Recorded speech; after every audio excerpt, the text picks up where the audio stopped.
Rabbit. Aloha, y'all. It is the first of the month. It is November 1st. Today is a crown chakra day. If you're going to be doing um, chakra meditations, chakra chants, and stuff like that, you should be focusing on the Sahasrara chakra, the crown chakra. I actually blew through this on DMT back in 2011. It looked like a million like an onioning lotus petals, and then I popped into Egyptian deity space or whatever was fucking going on. But this stuff's real. Sahasrara chakra, your crown chakra. Work on it, do the mudras, do the mantras, and you will be better for it, I promise. So today, November 1st, red solar earth, guided by space according to the dream spell. The planets are as follows.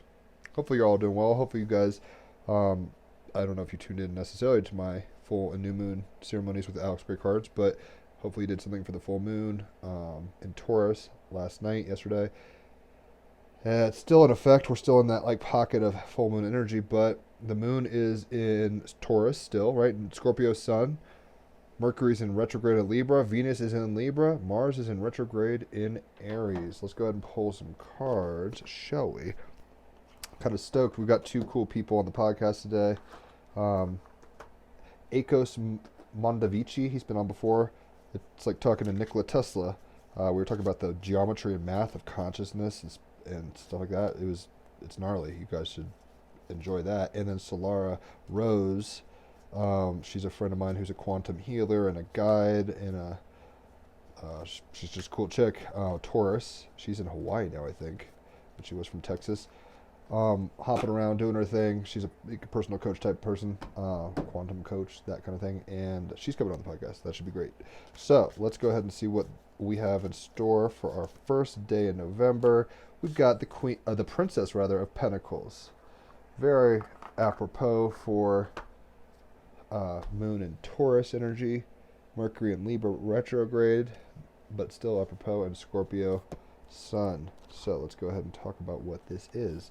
The Princess of Pentacles, the airy, the communicative, light, fun, intellectual side of Earth, grounding, practicality, physicality, right?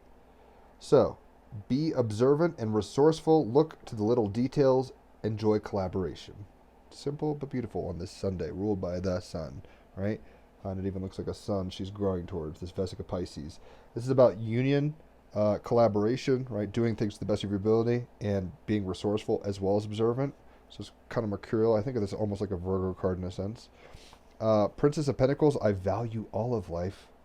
A powerful synthesis of both the imaginative and practical, this discerning and hugely resourceful Princess of Pentacles is acutely aware of the responsibilities we share as custodians of this remarkable planet. Deeply committed to the principle of ecology and evolutionary biology, she wants to live as consciously as possible, innovating solutions to sustain and restore the Earth's living ecosystems. The bare trees represent the devastating ways we are still poisoning the Earth. The princess stands inside an old nuclear cooling tower, alluding to the controversy surrounding nuclear power. A beanstalk offers a way out. The sun at the summit reminds us that change is afoot. Sunday, it's even visible here, right? Change is afoot. Solar energy and wind power have superseded nuclear sources in 3 of the 4 largest world economies, led by China. China leads the way, apparently. The Princess of Pentacles is an imposing figure, stunningly pregnant, fecund with the possibilities of bringing the Earth back to life. Very Taurus moon energy. A strong, carnivalesque, and shamanic presence, she carries the didgeridoo, the world's oldest instrument, whose haunting primal sound heals the land and its people with the power of breath. She is dressed like the magician with her cape, magic, very Scorpio sun. Her red shoes lay discarded at her feet. They pay homage to Bowie's Let's Dance. She doesn't wear them because she doesn't want to draw attention to her high economic status and power and big money moves, kind of Scorpio sun energy there, and as well as Taurus moon, preferring to go barefoot earthbound, Taurus moon mama. She is deeply in tune with the principle of Gaia, the earth, which regards the earth as a self-regulating organism. Its elements of air, oceans, and land surface form a complex, interrelated system that supports life. She values all of life in its rich diversity and believes her patient work, ingeniously planned and executed, will lead to sustainable change in the future, carrying forth the wisdom of her ancestors and rebirthing it within the complex information age. We're going into the age of Aquarius. That's where we're headed. It's really happening. December 21st This year should be a pretty big shift. Just stay tuned. Many in the previous generation sadly lost their way, bewitched by media and consumerist lifestyles. She painfully sees the fruitlessness of that path, barren, polluting, devoid of the nourishment so many yearn to fill themselves up with. Practical and ambitious, she is drawn to those who share her vision and industrious nature, often collaborating brilliantly to achieve long-term aims. Mercury in Libra, right now it's retrograde, but collaboration mentally. It's like, yo, let's like work together, let's think together, let's be in a relationship. The Princess of Pentacles invites us, as well as Venus and Libra, I should not fail to mention. Like, we love working with others right now. For powerful Sun in Scorpio, change and transformation, Sun in Scorpio, for the beautification of ourselves and the value of our own lives as well as the world around us, Moon in Taurus. The Princess of Pentacles invites us to consider how we are making solid, grounded foundations, Moon in Taurus, in preparations for what we ultimately value and hope to achieve in life. It suggests that we have much in abundance already and not to squander precious resources frivolously. She reminds us to seed, plant, and grow our vision one step at a time. So, Princess of Pentacles, the airy, the playful part of Earth, practicality, and observant, being observant and resourceful, looking to the little details and enjoying collaboration. Maybe it's the practicality and the detail-oriented nature of this card, but in purple, for some reason, is very Virgoan to me, but very Virgo card to me. The Queen and the Princess of Pentacles. Maybe it's because Virgo women have been very much a part of my life, including, but not limited to, my beautiful, dope, so cool, so woke, so hot, so mine, in the least possessive, masculinely shadowed way possible to say, fiance, Haley Grotus. I love you, Haley. I love you so much. She knows this. Words don't express it. I even wrote her a little song once. Maybe I'll do, I was like, all these songs, all these ideas I got to write for you. It's real shit. So we've got the 9 of Earth. We got a whole lot of Earth going on today. I'll try to make this a little more visible because it's kind of contrasting against the background here. So 9 of Earth. Here we are. I opened her up right to it. What do you know? 9 of Earth. Altruism, generosity, charity, giving, receiving, selflessness, benevolence, humility, and self-love. Self-love. Taurus Moon. Key phrases. How important are your material possessions? Very Taurus Moon question. Support a worthy charitable cause. Give away all that is no longer needed.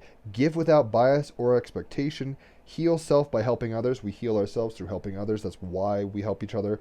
It could come from very needy, shallow, weird places, but hopefully we're coming from a place of like, I'm helping you and you are another me. Namaste shit. Skeletons in the closet. Scorpio Sun. Kind of be like, what are the secrets? Charity begins with you. And address any health concerns. The 9 of Earth represents altruism, charity, and generosity. Have you suddenly found that your life is full of harmony? Venus in Libra. You are creative and happy at this time. Abundance and true wealth surrounds you. Material possessions are less important than they once were, yet you want for nothing and have no desire or need for more. So a satiation, Taurus Moon, and physical stuffs. Instead, you choose to serve a higher purpose and give to others who have less. It's very Virgoan simultaneously. To help others in need or to support a worthy charitable cause is the act of a generous and caring spirit, but who is worthy? Who is deserving? Do you give without bias or expectation? Do you give equally to all in need, or is your generosity conditional? Are you only helping the beautiful rich people? Are you helping the poor fucking, people, ugly people too? That's a weird way to put it, but it's like, are you just helping those that you think are, worthy of it, or are you kind of being philanthropic on multiple fronts? What is it that you seek to gain from the act of giving? Because it's an exchange. You're always getting something from the giving. These are also the questions the 9th of Earth asks you to consider. An act of charity born from compassion can be transforming. To know that you have played a role in helping others can inspire a sense of deep satisfaction and well-being. Heard, and I know this personally. That's why I do daily card jams, do readings, all this stuff. It can be healing, not only for those who are helped, but for those who help. As I said, it helps me as much as you. However, in some, it can also give rise to a sense of entitlement and self-importance. You're like, I'm here to save people. I'm the healer. You're the victim. Like, that's not what we're looking for here. It can inspire a belief that acknowledgement and praise should be given, right? There's even Bible verses is like, let your left hand do without what your right hand knows what it's doing. Like, do nice things without like expecting, accolade and money and always in return. Altruism is the selfless act of giving, to give without expectation of reward. To give simply because you can and choose to, and nothing more. It's not always about, reward ratios, right? And like being like, okay, if I give this much, I should get this. We work in those models now, but we're moving out of those models. I promise you at some point they will cease altogether. The Nine of Earth signifies that it might be time to go through your cupboards and remove all that you no longer need and do not use. Heard. I should do a fall cleaning and organize a little before it gets too hunkered down in winter here. Give to the local charitable organizations that work to help those in need with your community, within your community. And if you have any skeletons in those cupboards, it might be also wise to deal with them too. Sun and Scorpio. It's like, what secrets are you keeping? Are you lying and keeping, baggage from the past emotionally to yourself? So, very earthy day. With the Princess of Pentacles coming on top as the card and the clarifier being the Nine of Earth. So we have the ability to be creative, working with others in a way that's hopeful, positive, and hopefully also fun. Like she's wearing dancing shoes. She's like, let's have fun. But at the same time, be tithing in a sense.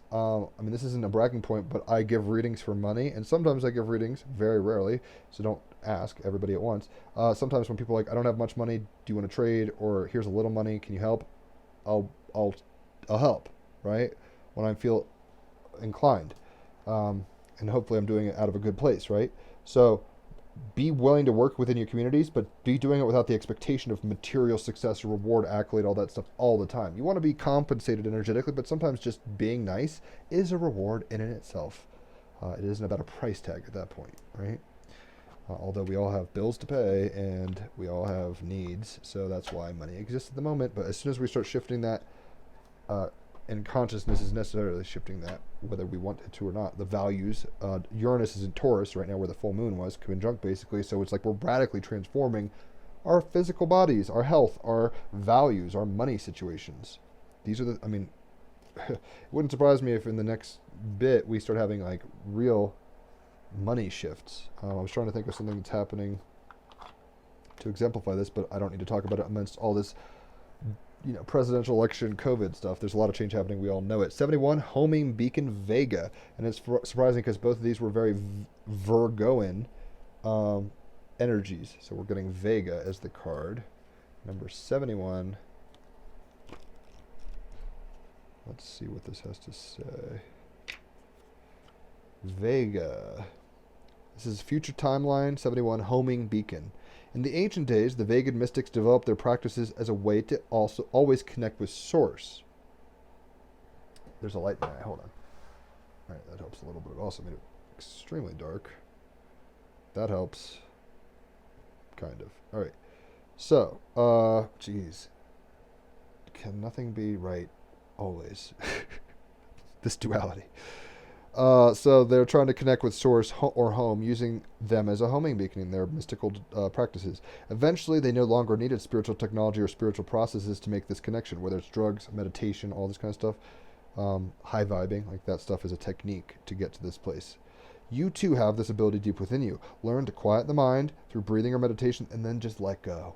As you trust in your practice, the feeling of connectedness to this source will grow and grow until it permeates every part of your life. If you need help, ask the ancient Vegan mystics to assist you. This time stream represents the Vegan culture after they healed their greatest challenges as a young species. In the Prism of Lyra Cosmology, which is a pretty okay book I've read by this author, the Vegans were the species who retained their memory and connections to the source, the unfragmented aspect of creation, most completely. Their system of mysticism is well known throughout the galactic family and has influenced countless civilizations, including Earth. This is because they have retained the energetic memory of the universe, the unified field of creation. This memory acts like a homing beacon, a proverbial light in the darkness that realigns them when they lose their way, like an ability to sense true north. While this trait is attributed to the Vegans because of their spiritual commitments and their self-discipline, every species has this ability to remember their essence of creation and never lose its way. It is only when beings get distracted by physical reality, Moon and Taurus, that they believe that they have gotten lost. If this card is in your reading, take a look at the surrounding cards in your life circumstances. The message may be that you need to go within and find your center once again. Do the magic, Sun and Scorpio. Find true north and trust it. The card could also be affirming that you're already strongly tapping into this skill, but most likely it's encouraging you to develop your natural ability to reconnect with Source, higher self, God, or whatever you wish to use to denote the intelligent force in the universe that unites us all. How postmodern and politically correct. But that's kind of what we're being told to do. In order to be effective vessels of co-creation in the material plane, in order to be, philanthropic and love our enemies and love ourselves fully, We need to be getting still and going into the kingdom of God within, or whatever. We need to find these connective ways, connective tissues of practice, essentially, whether it's mysticism in its many forms, meditation, psychedelics, doing a good deed, whatever the fuck, breathing meditations, getting in nature, and remember that we're never alone. We're never not connected, and those feelings are false. False feelings that we're here to choose to experience as,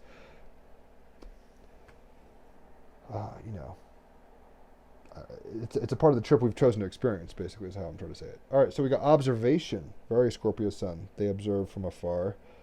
Peregrine falcon, 25. So,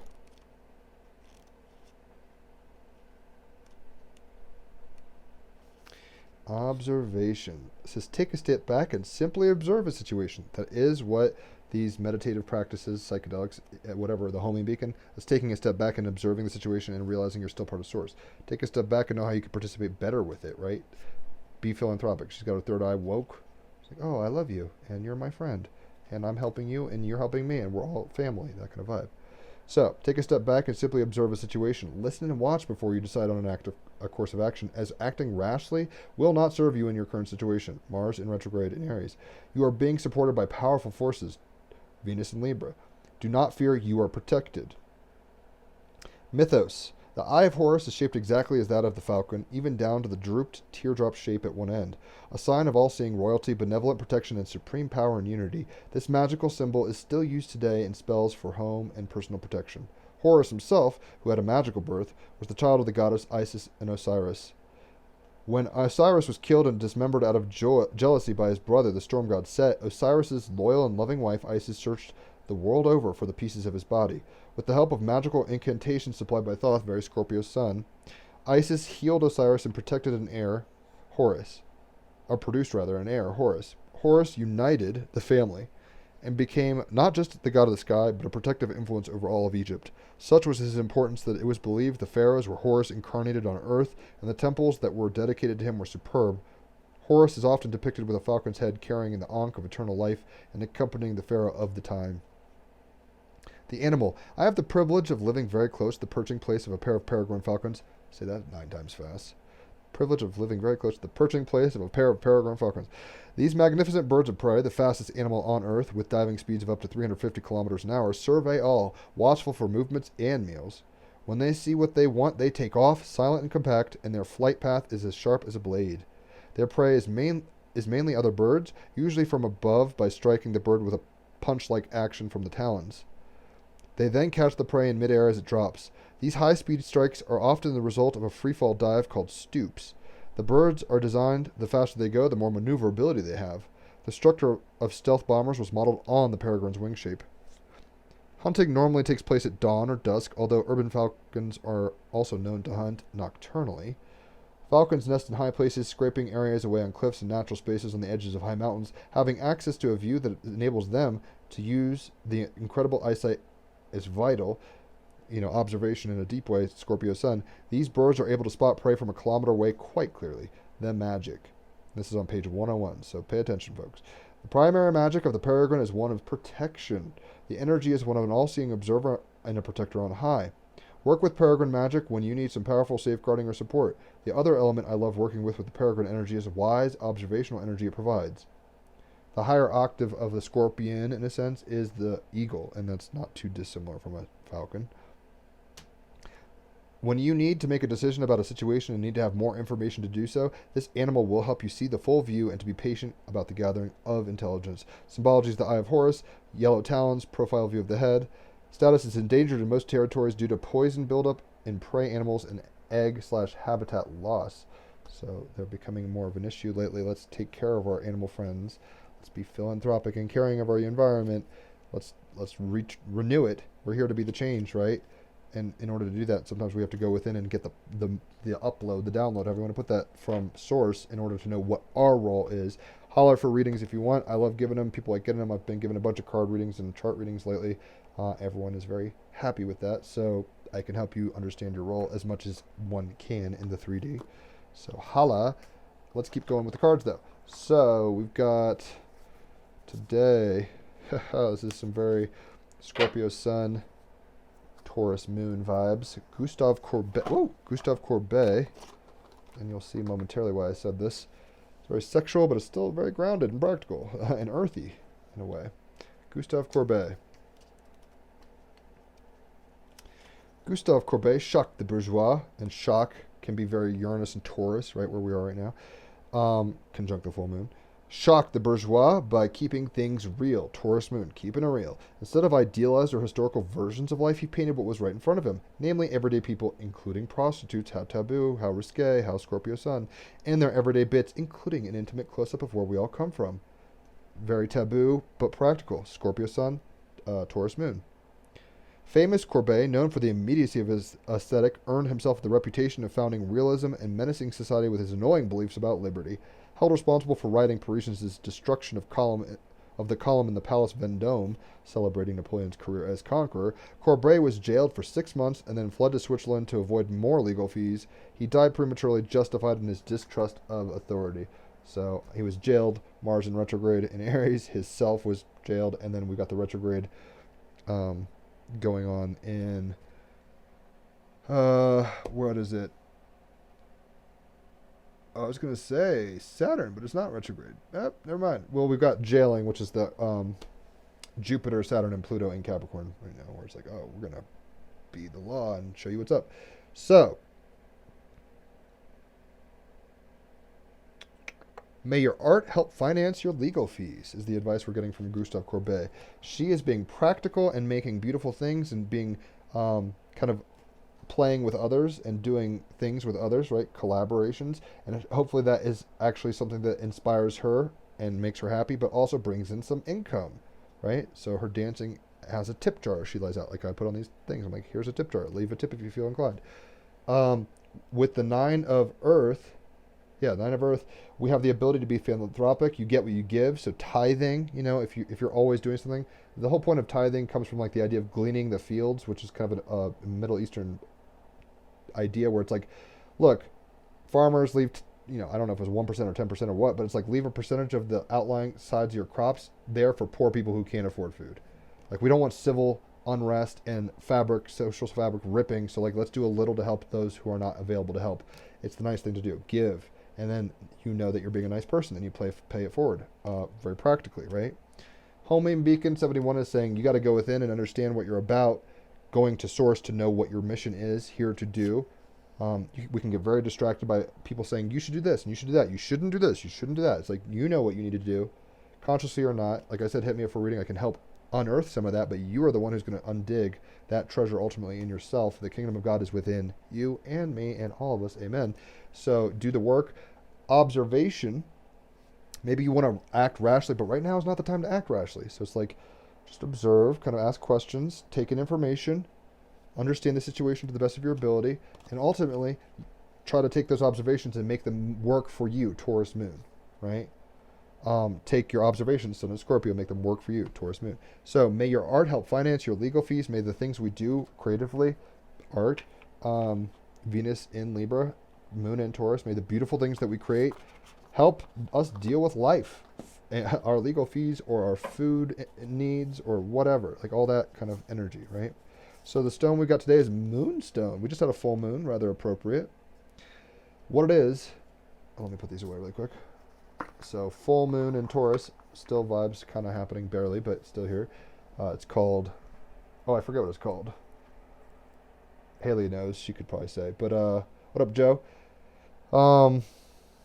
When things are still in shadow period, I think is what it's called, shadow aspect. So full moon in Taurus just occurred. We got the moonstone today on this 1st of November. What it is, a shimmering protective talisman for travelers since way back. And look at that, we've got a man who's traveling. Oh wow, and he needed protection, right? And the Ankh symbolizes observation, but also protection, right? You guys see what I'm seeing? For travelers since way back, moonstone is a dreamy white to peach-hued feldspar mineral for gazers of sky and soul. Very Scorpio sun. It's like, I want to look at the astrology and know the mysteries, but I want to know your soul. Who needs it? All you earth goddesses out there. And may I say, these are 2 earth goddess cards. Princess of Pentacles. She's an earth princess goddess, right? And then this 9 of earth, very earth goddessy, very Virgoan. All you earth goddesses out there, Moon and Taurus, and the people you keep around who need to work on their empathy, patience, and intuition. Where to put it? On your bedside table, in your overnight bag, with your passport and eye mask. When to use it? Under a new moon, use it to set intentions that align with your purest, life-affirming, inner child nurturing calling. Under a full moon, which we're still technically under the energy of, moonstone belongs in the bedroom, or wherever you get down. Scorpio sun, indeed. Find your natural rhythm is the advice. And that is really what we're being called to do with this full moon in Taurus. Uranus is in Taurus. It's about resetting the rhythms and finding them for ourselves. Practical, beautiful rhythms that make us want to dance, like her with the dancing shoes, right? Take them off and let's dance, David Bowie style, right? Getting into your moon mama, moon raver chick mode. Getting out there and dancing under the moonlight. Dancing in the moonlight. She's having fun dancing, right? But she's also being practical and resourceful, cooperative, and ultimately healthy. She's bringing health from herself into the environment. She's living in high vibe, healthy, grounded states, and that's causing the world around her to be revamped, essentially. And we need to be thinking of life as an offering. We have gifts and skills and talents, whether it's speech, music. I mean, I'm just thinking of the things I'm pretty good at. Giving readings, whatever, giving advice, counsel, dare I say. We have gifts, and we need to. You could charge for them and make money and all this stuff, but you don't want to just crush skulls. Just like I was saying with the fields, the gleaning of the fields analogy. You sometimes, and I make a point to do this, and I don't want to do too much, but sometimes you give away some things because the people aren't not able to help. And there's all sorts of little myths about this. In fact, Leo King, it's funny, back in the day, he's always like, I'm a celebrity astrologer, and he was on reality TV. The bit of the reality TV show that he was on, I forget, it was kind of like an apprentice kind of show or something, but in Hollywood, with Hollywood-type people. And basically there was a guy outside of this building pretending to be poor and needing help, and he's like, can you help me? And Leo King, David Palmer, was like, nah, dude. And they blew through it and went to the place, and they're like, that was actually a covert person. You were supposed to help them? Kind of like alms for the poor. Robin Hood is like, he doesn't really need your help. It's just like an illusion to kind of show you a lesson of empathy and caring and altruism. And he ended up getting cut from that reality TV show because of that action. So there you go. You could see it in action, actually, in somebody's life. He's a great astrologer. I hope to get him on the podcast. But anyway, and that's actually his spiritual dance music is where I met Haley, my fiance. Love her. So, not hating at all. So, the Princess of Pentacles is telling us to have fun, dance, take this full moon on a Sunday, there's the sun, and use this energy to basically raise our vibes in order to be blessed so we can be a blessing. You're blessed to be a blessing. You're given $100, be like, all right, 10 of these dollars, $5 goes to this chick who does readings, and $5 goes to this guy who he's on food stamps or whatever. That kind of thing, right? And in order to get this empowerment, because we can't just engender this out of fucking thin air, we have to go within. Homing beacon, go into the kingdom of God within, go into source mode. This is what meditation, psychedelics, all these things, the interior reality is going to give you a better understanding of your distortions. Observe what you observe in that mode. You are protected when you go in that mode because you're going to the Hall of Kings, the Hall of Mot of the internal or whatever. But with the Peregrine Falcon, you can observe going within and then understand as within, so without. So it's like, am I being loving? Am I being compassionate? Am I being kind? Am I being helpful to myself and others? Am I having fun while I'm doing it? That's kind of the energy we're getting. And then the Moonstone, find your natural rhythm, like she's in the dancing shoes, Taurus Moon, where it's like, yo, find your rhythm physically. Libra, Venus, find your balance, find your harmony, find your natural rhythm. I've got a rhythm, kind of stuff, right? Figure out your shit. So let's play some music, shall we? I just ordered a new tapestry last night. I don't think I'm going to replace the one I've got because I'm very happy with that one, but I've got a new one that's showing astrology stuff. It's very psychedelic, actually. It was on discount. I was like, oh, fuck yeah, I'll get that. I don't buy much for myself like that. So, we've got the Princess of Pentacles as the card with a clarifier of more Earth energy, and with the Moon in Taurus, like I said, still being in the shadow period of the full moon in Taurus, we can really tap into this energy, folks. I wouldn't say it if it wasn't true. So let's play some jams. Let's jam some jams. And we even have a Taurus coming on. I don't know what the first guest is, but the second guest, Solara, is a Taurus. So that should be really fun. Just basking in that energy.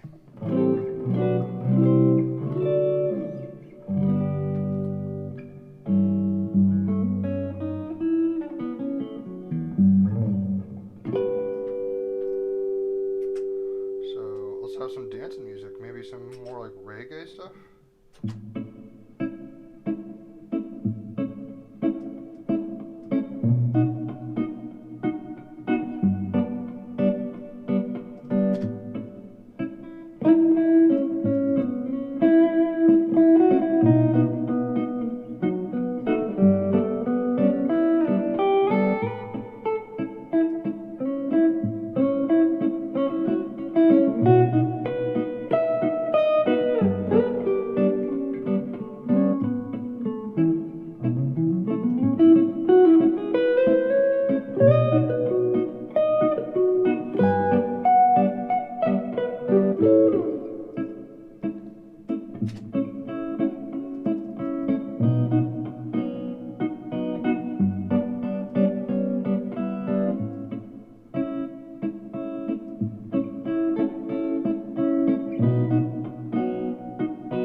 Pentacles, which is what we got today.